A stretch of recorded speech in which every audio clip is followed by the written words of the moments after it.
الحمد لله نحمده ونستعينه ونستغفره ونعوذ بالله من شرور أنفسنا ومن سيئات أعمالنا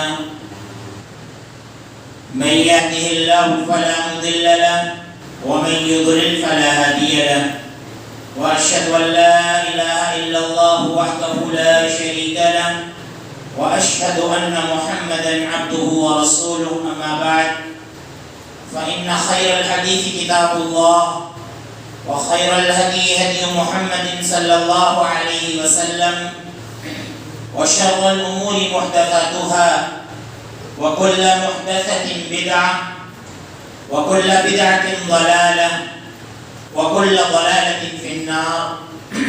أعوذ بالله من الشيطان الرجيم. بسم الله الرحمن الرحيم. وما خلقت الجن والإنس إلا ليعبدون.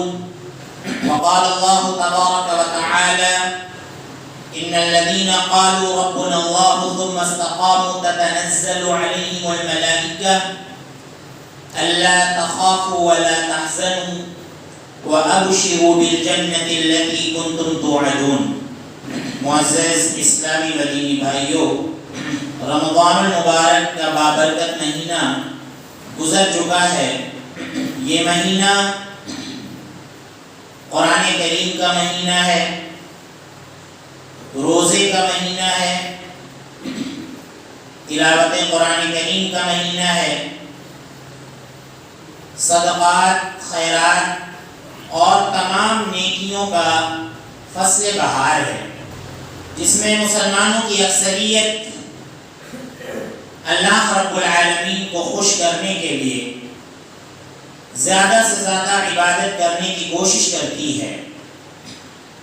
اور یہ بہت اچھی بات ہے کہ رمضان المبارک کے مہینے کو لوگ عام مہینوں کی طرح نہیں گزارتے ہیں. یہ ہمارے سلف کا بھی وقیرہ تھا. وہ کہا کرتے تھے کہ جس نے عام مہینوں کی طرح رمضان المبارک کہ مہینے کو بھی گزار دیا تو ایسا شخص خسارے میں، گھاٹے میں. تو رمضان المبارک کا مہینہ جب آتا ہے تو لوگ نیکیوں میں بڑھ چڑھ کر حصہ لیتے ہیں، اور اللہ رب العالمین بھی لوگوں کے لیے مواقع فراہم کرتا ہے، شیاطین کو قید کر دیتا ہے. اللہ رب العالمین جہنم کے دروازوں کو بند کر کے جنت کے دروازوں کو کھول دیتا ہے. بھلائی بھلائی عام ہوتی ہے، خیر ہی خیر ہوتا ہے.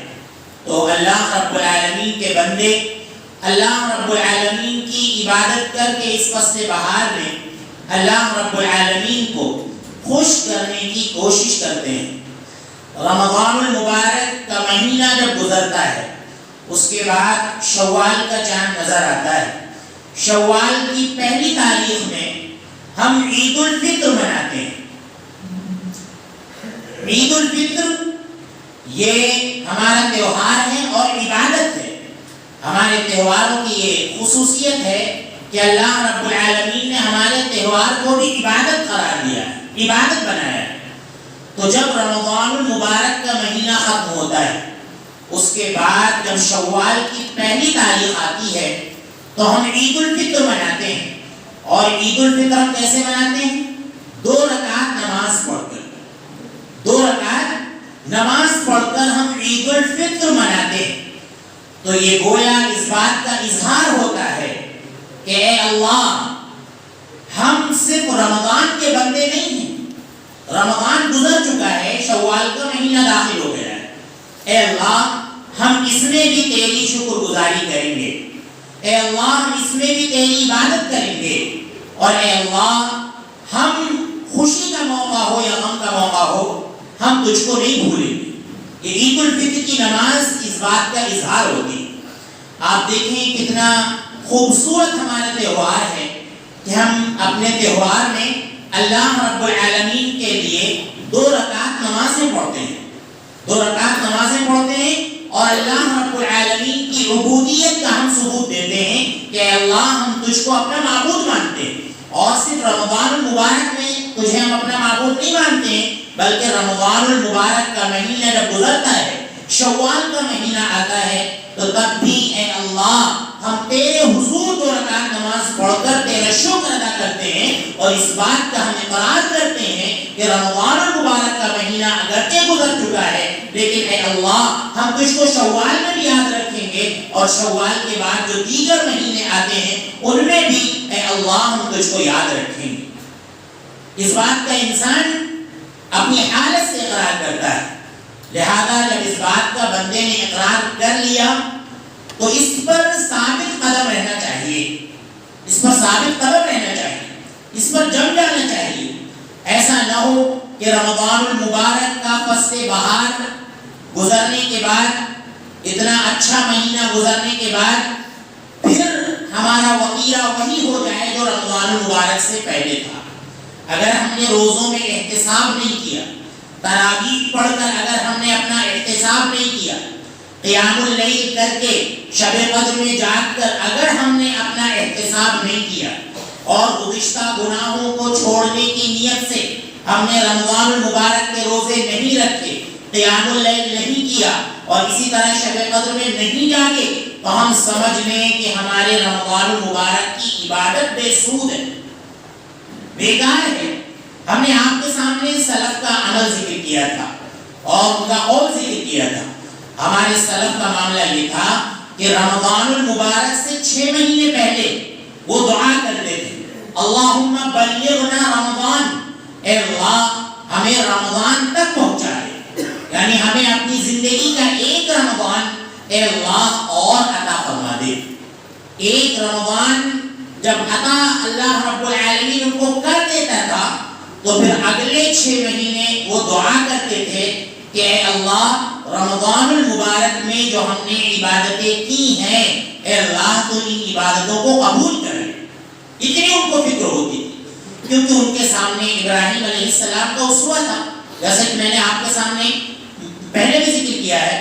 اللہ رب العالمین قرآن کریم کے اندر فرماتا ہے کہ وَإِذْ يَرْفَعُ إِبْرَاهِيمُ الْقَوَاعِدَ مِنَ الْبَيْتِ وَإِسْمَاعِيلُ رَبَّنَا تَقَبَّلْ مِنَّا إِنَّكَ أَنْتَ السَّمِيعُ الْعَلِيمُ، جب ابراہیم علیہ السلام اور ان کے بیٹے اسماعیل علیہ السلام خانہ کعبہ کی بنیادوں کو بلند کر رہے تھے، خانہ کعبہ کی بنیادوں کو جب بلند کر رہے تھے تو دعا کر رہے تھے ربنا تقبل منا انک انت السمیع العلیم، اے اللہ تو ہماری اس عبادت کو قبول فرما لے، یہ ادنا سی جو ہم تیرے گھر کی خدمت کر رہے ہیں اے اللہ اس کو تو قبول فرما لے، انک انت السمیع العلیم، اے اللہ بے شک تو سننے والا اور جاننے والا ہے۔ اب آپ دیکھیں وہ بے آب و گیا وادی جہاں پر بہت زیادہ انسان بھی نہیں تھے، اکا دکا لوگ تھے وہاں پر، اور آپ دیکھیں اور وہ شخصیت بھی کون تھی؟ اللہ رب العالمین کا برگزیدہ پیغمبر جن کو ابو الانبیاء کہا جاتا ہے، ابراہیم علیہ السلام، اور خانہ کعبہ کی تعمیر بھی اللہ رب العالمین کے حکم پر کر رہے ہیں۔ تو ان کو اتنا خوف تھا کہ پتہ نہیں ہمارا یہ عمل اللہ رب العالمین کی بارگاہ میں قبول ہوگا یا نہیں ہوگا، تو اتنی عظیم خدمت انجام دے کر وہ اللہ رب العالمین سے دعا کر رہے تھے ربنا تقبل منا انک انت السمیع العلیم، اے اللہ تو ہم سے ہماری اس ادنا سی خدمت کو قبول کر لے، بے شک تو سننے والا ہے اور تو جاننے والا ہے۔ کس نیت سے ہم اس گھر کی تعمیر کر رہے ہیں اے اللہ تو دلوں کے بھیدوں کو جاننے والا ہے، اے اللہ تو اس ادنا سی خدمت کو قبول کر لے۔ آپ دیکھیں نبی ہونے کے باوجود اتنا زیادہ وہ فکر مند تھے عمل کی قبولیت کے لیے کہ ہمارا جو بھی عمل ہو، جو بھی عمل ہم انجام دیں اللہ رب العالمین کے لیے، اللہ رب العالمین اس کو شرف قبولیت سے نوازے، اس بات کے لیے وہ فکر مند تھے۔ تو ابراہیم علیہ السلام کی زندگی سے ہمیں یہ نمونہ ملتا ہے۔ پھر ہم دیکھیں کہ ہمارے عمل بسا اوقات ریا سے خالی نہیں ہوتے، نمود سے خالی نہیں ہوتے، دکھلاوے سے خالی نہیں ہوتے، ہمارے عمل میں کتنی کمی اور کوتاہی ہوتی ہے، تو ہمیں اپنے عمل کی قبولیت کے لیے کتنا زیادہ فکر مند ہونا چاہیے۔ پھر ایسے عمل کہ جن کے بارے میں اللہ کے نبی صلی اللہ علیہ وسلم نے فرمایا کہ یہ عمل ہمیں جنت میں داخل نہیں کر سکتے. کوئی بھی انسان اپنے عمل کی بدولت جنت میں چلا جائے ایسا نہیں ہوگا. صحابہ کرام نے سوال کیا کہ اے نبی صلی اللہ علیہ وسلم کیا آپ بھی اپنے عمل کی وجہ سے جنت میں داخل نہیں ہو سکتے؟ اللہ کے نبی صلی اللہ علیہ وسلم نے فرمایا کہ میں بھی صرف اپنے عمل کی بدولت جنت میں داخل نہیں ہو سکتا الا یہ کہ اللہ رب العالمین اپنا کرم ہم پر فرمائے. اللہ رب العالمین جب اپنی رحمت کا نزول فرمائے گا تب ہم جنت میں داخل ہو سکتے ہیں. یہ عمل اور ان کے ساتھ اللہ رب العالمین کی جب رحمت ہوگی تب اللہ رب العالمین ہم کو جنت میں داخل کرے. آپ دیکھیں نبی کا عمل بھی جنت کی نعمتوں کا عوض نہیں بن سکتا کہ جنت کی نعمتوں کا بدلہ بن جائے. تو ہمارے اور آپ کے اعمال جنت کی نعمتوں کا کیسے بدلہ بن سکتے ہیں؟ ہمارے اور آپ کے اعمال اتنے اچھے نہیں کہ اللہ رب العالمین ہمیں وہ جنت عطا فرمائے کہ جس کے بارے میں اللہ کے نبی صلی اللہ علیہ وسلم نے فرمایا کہ ما لا عین رأت ولا اذن سمعت ولا خطر على قلب بشر، کہ ایسی نعمتیں اللہ عطا کرے گا کہ کسی کان نے ایسی نعمتوں کے بارے میں سنا نہیں، کسی آنکھ نے ایسی نعمتوں کو دیکھا نہیں اور کسی دل میں ایسی نعمتوں کا خیال نہیں آیا. ایسی نعمتیں اللہ رب العالمین عطا فرمائے گا تو ہمارے یہ جو نیک عمل ہیں، اچھے عمل ہیں، یہ جنت کی نعمتوں کا عوض قطعاً نہیں بن سکتے. لیکن انہی عمل کی وجہ سے، انہی عمل سے خوش ہو کر اللہ رب العالمین ہم پر کرم فرمائے گا، ہم پر رحم فرمائے گا. اس لیے ہمیں کوشش کرنی چاہیے کہ ہم عمل کی قبولیت کی فکر کریں. جو بھی عمل کریں اس کی قبولیت کی ہم فکر کریں. تو سلف صالحین 6 مہینے تک رمضان کی آمد کی دعا کرتے تھے. اس کے بعد 6 مہینے تک اس بات کی فکر کرتے تھے کہ ہم نے رمضان المبارک میں جو اللہ رب العالمین کی عبادت کی ہے، جو صدقات ہم نے کیے ہیں، جو تلاوت ہم نے کی ہے، جو قرآن ہم نے پڑھا ہے، جو قیام ہم نے کیا ہے اور جو رات میں ہم جاگے ہیں، اللہ رب العالمین اس کو قبول فرما لے. اس بات کی فکر کرتے تھے. قرآن کریم کے اندر اللہ رب العالمین فرماتا ہے وَلَا تَكُونُوا كَالَّتِي نَقَضَتْ غَزْلَهَا مِن بَعْدِ قُوَّةٍ أَنْكَاثًا. اللہ فرماتا ہے کہ اے لوگوں اس عورت کی طرح مت ہو جانا جو بڑی محنت سے سوت کو کاٹتی ہے، دھاگا بناتی، سوت کا دھاگا بناتی اور اس کے بعد اس کو کھینچ کر ادھر ادھر کر دیتی، اس کا تانا بانا بکھیر دیتی. یعنی بڑی محنت کر کے اس نے سوت کو کاٹا اور پھر اس کے بعد خود ہی اس کا تانا بانا بکھیر دیا. تو اس عورت کی طرح مت ہو جاؤ. تو آپ دیکھیں ہم نے کتنی محنت سے رمضان المبارک میں عبادت کی، اللہ رب العالمین کو راضی کرنے کی کوشش کی، اور پھر ایک نفل نماز، ایک سنت نماز جس کی اتنی فکر ہم لوگوں کو رہتی تھی کہ وہ نماز نہ چھوٹنے پائے، بلکہ بعض لوگوں کو اتنی فکر تھی کہ تلاوت قرآن کا جو تسلسل ہے وہ نہ ٹوٹنے پائے. یعنی ایک مسجد میں اگر پڑھ رہے ہیں تو اسی مسجد میں پڑھیں. اتنی زیادہ لوگوں کو فکر تھی. اور مسجدوں کے علاوہ پارکوں میں نماز ہوئی، گھر کی چھتوں پر نماز ہوئی اور خالی جگہوں پر نماز ہوئی. لوگوں کو کتنی زیادہ فکر تھی. اب اتنی عبادت کرنے کے بعد اگر کوئی اپنی اس محنت کو بیکار کر لے، ختم کر لے اور اس عورت کی طرح ہو جائے جو سوت کو کاٹنے کے بعد اس کا تانا بانا بکھیر دیتی ہے، تو پھر ایسا شخص کتنا بدنصیب ہے. ایسے شخص کی حرمہ نصیبی سے اس کو کون روک سکتا ہے جو اتنی محنت کرنے کے بعد، اتنی مشقت کرنے کے بعد عید الفطر کی نماز پڑھتا ہے اور اللہ رب العالمین کو بھول جاتا ہے. اس سے زیادہ بدنصیب کون ہو سکتا ہے؟ اللہ کے نبی صلی اللہ علیہ وسلم کی جب وفات ہوئی تو معاملہ یہ ہو گیا تھا کہ حضرت عمر بن خطاب رضی اللہ عنہ آپے سے باہر ہو گئے اور انہوں نے کہا کہ جو شخص یہ کہے گا کہ اللہ کے نبی صلی اللہ علیہ وسلم کی وفات ہو گئی، دنیا سے جا چکے ہیں، میں اس کا سر تن سے جدا کر دوں گا. ابو بکر صدیق رضی اللہ عنہ جو صبر و استقامت کے پہاڑ تھے، وہ یہ سمجھ گئے کہ عمر رضی اللہ عنہ کی یہ بات تو فتنہ برپا کر سکتی. تو عمر بن خطاب رضی اللہ عنہ کو سمجھانے کے لیے حضرت ابو بکر صدیق رضی اللہ عنہ نے منبر منگایا اور منبر منگا کر ایک بڑا ہی زبردست خطبہ دیا خطبے میں کہا کہ اے لوگوں خبردار یہ بات اچھی طرح سے جان لو، من کان یعبد محمدا فإن محمدا قد مات ومن کان یعبد اللہ فإن اللہ حی لا يموت۔ اے لوگوں یہ بات کان کھول کر سن لو کہ جو شخص محمد صلی اللہ علیہ وسلم کی عبادت کرتا تھا تو محمد صلی اللہ علیہ وسلم اس دنیا سے جا چکے ہیں، آپ کی وفات ہو چکی ہے۔ ومن کان یعبد اللہ، اور جو اللہ کی عبادت کرتا تھا تو وہ شخص اچھی طرح سے جان لے کہ اللہ تعالیٰ زندہ ہے، اسے کبھی موت آنے والی نہیں ہے۔ تو کیا تم لوگ محمد کے لیے عبادت کرتے تھے؟ جو یہ بات کہہ رہے ہو کہ اب ہم کیا کریں گے، محمد کی وفات کیسے ہو گئی، کیا تم لوگ محمد صلی اللہ علیہ وسلم کی عبادت کرتے تھے؟ محمد صلی اللہ علیہ وسلم کی نہیں، بلکہ تم سب اللہ کے پرستار تھے۔ محمد صلی اللہ علیہ وسلم چلے گئے تو کیا ہوا، لیکن اللہ رب العالمین تو باقی، اللہ رب العالمین تو زندہ ہے، اللہ رب العالمین تو قائم ہے، اس کو کبھی موت آنے والی نہیں، وہ ہمیشہ سے ہے، ازل سے ہے، ابد تک رہے گا۔ اللہ رب العالمین کو کبھی بھی موت آنے والی نہیں ہے، وہ قائم ہے۔ لہذا تم سب اس اللہ کے بندے ہو، نہ کہ محمد کے بندے تھے۔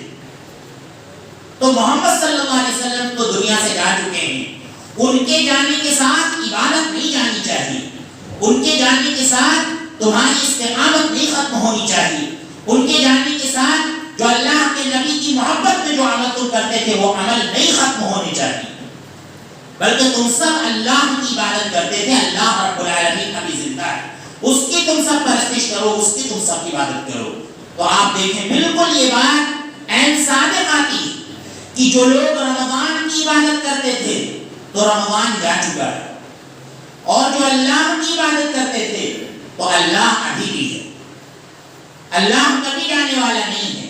اللہ رب العالمین شوال میں بھی ہے، ذوالقعدہ میں بھی ہے، ذوالحجہ میں بھی رہے گا، اور پورے زمانے میں اللہ رب العالمین رہے گا، بلکہ تمام زمانے کا مالک اللہ رب العالمین ہے اور وہ ہمیشہ رہے گا۔ تو اس اللہ کے ہم لوگ پرستار ہیں، اس کی ہم پرستش کرتے ہیں، اس کو ہم نے اپنا معبود بنایا ہے، نہ کہ رمضان کو ہم نے اپنا معبود بنایا ہے۔ اور اگر رمضان کو ہم نے اپنا معبود بنایا ہے تو رمضان گزر چکا ہے، اور اگر اللہ کو اپنا معبود مانتے ہیں تو اللہ رب العالمین ابھی بھی ہے، وہ باقی ہے، ہمیشہ رہے گا۔ ہمیں اس کی پرستش ہمیشہ کرنی ہے، اس کی عبادت ہمیں اور آپ کو ہمیشہ کرنی ہے۔ آپ دیکھیں استقامت یہ بہت بڑی نعمت ہے اللہ رب العالمین۔ ایک صحابی اللہ کے نبی صلی اللہ علیہ وسلم کی خدمت میں حاضر ہوئے اور آ کر کہا کہ اے نبی صلی اللہ علیہ وسلم، کوئی ایسی بات قل لی فی الاسلام قولا، اسلام کے بارے میں، ایمان کے بارے میں ایک ایسی فیصلہ کن بات بتا دیجئے کہ آپ سے پوچھنے کے بعد پھر ہمیں کسی سے سوال کرنے کی ضرورت نہ پڑے۔ اللہ کے نبی صلی اللہ علیہ وسلم نے ان سے کہا قل آمنت باللہ ثم استقم، اے میرے صحابی تم کہو کہ میں اللہ پر ایمان لایا، ثم استقم، پھر اس پر ڈٹ جاؤ، جم جاؤ۔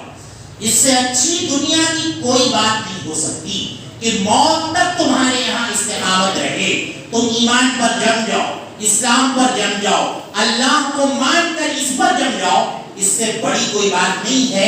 اگر یہ بات تمہارے اندر آ گئی تو سمجھ لو یہ بہت بڑی بات ہے جس کو تم نے سمجھ لیا ہے۔ اللہ رب العالمین فرماتا ہے ان الذین قالوا ربنا اللہ ثم استقاموا تتنزل علیہم الملائکہ الا تخافوا ولا تحزنوا، کہ بے شک جن لوگوں نے کہا کہ ہمارا رب اللہ ہے، ہمارا معبود اللہ ہے، ثم استقاموا، پھر اس پر جم جاتے ہیں، ڈٹ جاتے ہیں، اللہ کو ہمیشہ معبود مانتے ہیں، اللہ کو ہمیشہ رب مانتے ہیں، اور اللہ رب العالمین کو ہمیشہ یہ مانتے ہیں کہ اللہ ہم پر غالب ہے، ہمارا حساب لینے والا ہے، بدلے کے دن کا مالک ہے۔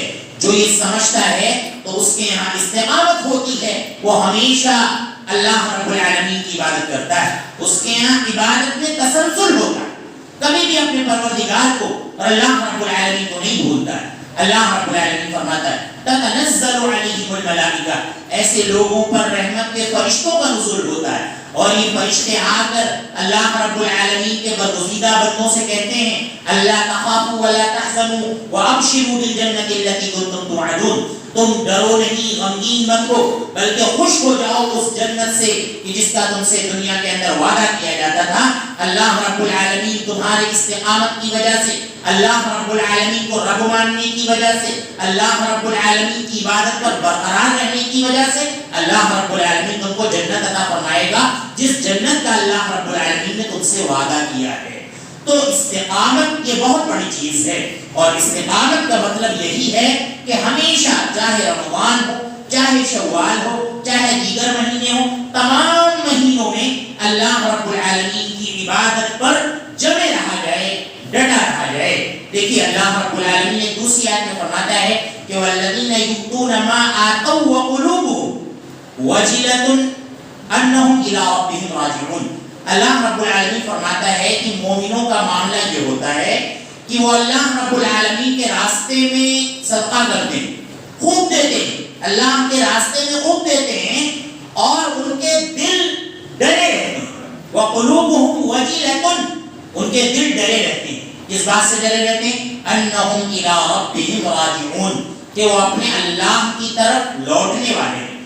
ام عائشہ رضی اللہ عنہا کہتی ہیں، ترمذی کی روایت ہے، انہوں نے سوال کیا اللہ کے نبی سے کہ اللہ کے نبی صلی اللہ علیہ وسلم، کیا اس آیت سے مراد وہ لوگ ہیں جو چوریاں کرتے ہیں اور شراب پیتے ہیں؟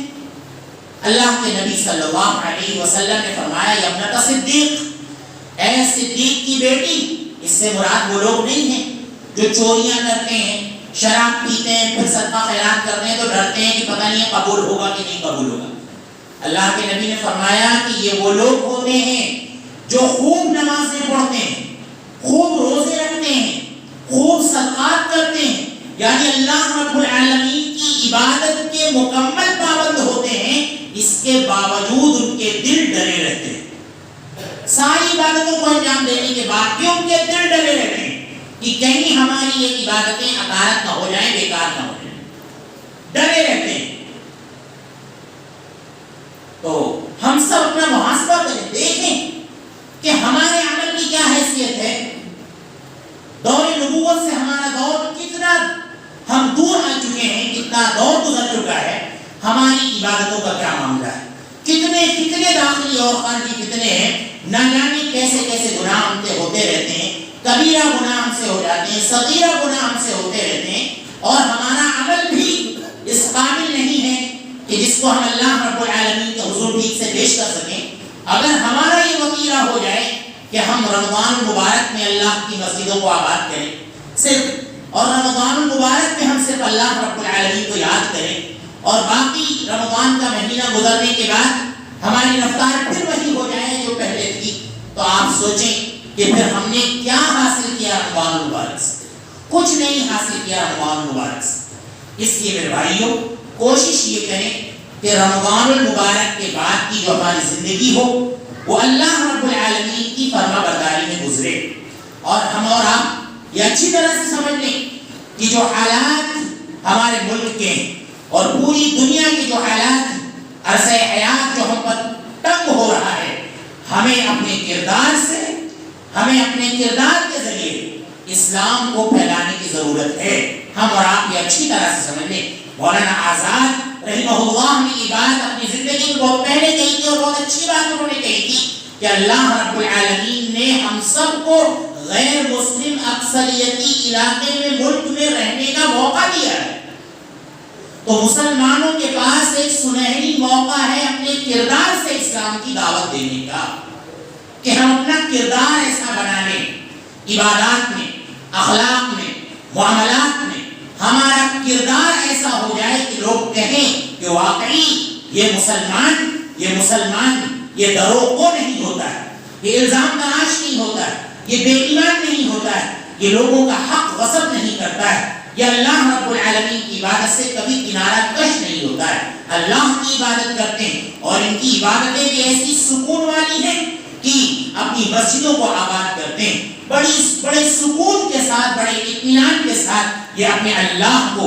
اپنے پروردگار کو پکارتے ہیں۔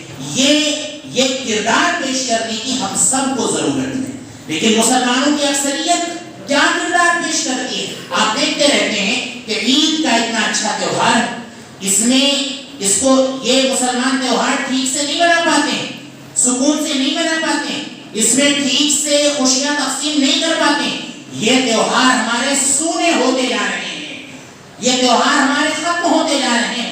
صرف 2 رکعت انسان نماز پڑھتا ہے اور اس کے بعد اپنے گھر کے اندر ہو لیتا ہے، اور بہت زیادہ ملنا جلنا جیسے پہلے ہوتا تھا نہیں ہوتا۔ حالانکہ اس میں بالکل اجازت دے رکھی ہے اللہ کے نبی صلی اللہ علیہ وسلم نے کہ خوشیاں منائی جائیں، جائز انداز میں مبارکباد کی جائے، ایک دوسرے کے گھر جایا جائے، جو خوشیوں کے جائز انداز ہیں وہ سب اپنائے جا سکتے ہیں، ان کو کیا جا سکتا ہے۔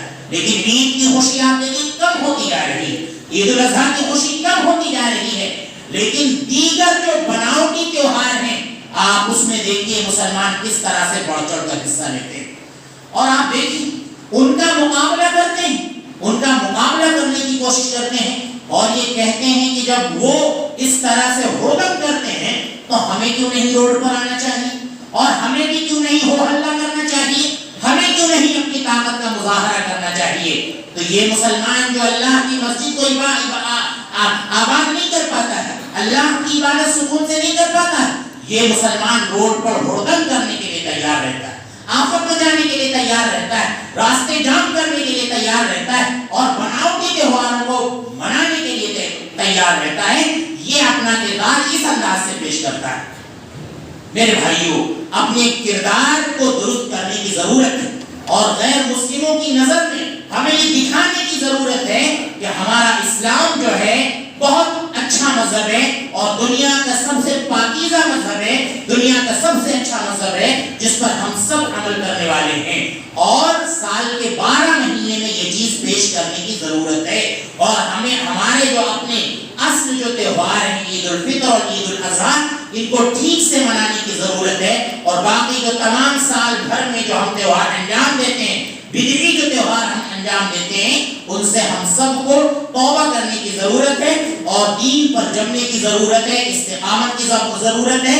رمضان کے بعد بھی اللہ رب العالمین کو خوش کرنے کی ضرورت ہے، راضی کرنے کی ضرورت ہے، صدقہ و خیرات میں مسلسل لگے رہنے کی ضرورت ہے، اور اسی طرح سے اللہ کے نبی صلی اللہ علیہ وسلم کی اتباع کی مسلسل ضرورت ہے۔ اللہ رب العالمین کے ساتھ کسی کو شریک نہ کیا جائے، اور اللہ رب العالمین کی توحید پر جمنے کی ضرورت ہے۔ ان ساری چیزوں کی ضرورت ہے، تبھی جا کر اللہ رب العالمین ہم سے خوش ہوگا، اور اللہ رب العالمین ہم سے راضی ہوگا، اور اللہ رب العالمین ہمیں چین اور سکون عطا فرمائے گا۔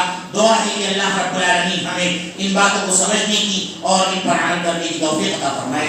اللہ رب العالمین ہمیں استقامت کے ساتھ صحابہ کرام کے منہج کے مطابق قرآن و سنت کو سمجھ کر ان پر عمل کرنے کی توفیق عطا فرمائے۔ اللہ رب العالمین ہمارے درمیان سے شرک و بدعات کا خاتمہ فرمائے۔ اللہ جن بھائیوں نے دعا کی گزارش کی ہے ان کی تمام جائز تمناؤں کو قبول فرما، اگر وہ بیمار ہیں تو انہیں شفا کاملہ عاجلہ عطا فرما۔ اللہ جنہوں نے گزارش نہیں کی ہے ان کی بھی تمام جائز تمناؤں کو قبول فرما، اگر وہ بیمار ہیں تو انہیں شفا کاملہ عاجلہ عطا فرما۔ اللہ ہمارے والدین پر رحم فرما، اللہ ہمارے بچوں پر رحم فرما، اللہ ہمارے بوڑھے لوگوں پر رحم فرما، اللہ تمام مسلمانان عالم پر، بالخصوص جہاں جہاں مسلمان بھائی پریشان حال ہیں، اور فلسطین کے مسلمانوں پر رحم فرما۔ اللہ جب تک ہم اس دنیا میں رکھ، ایمان کی حالت میں رکھ، جب ہمارا خاتمہ ہو ایمان کی حالت میں ہو۔ آمین۔ وآخر دعوانا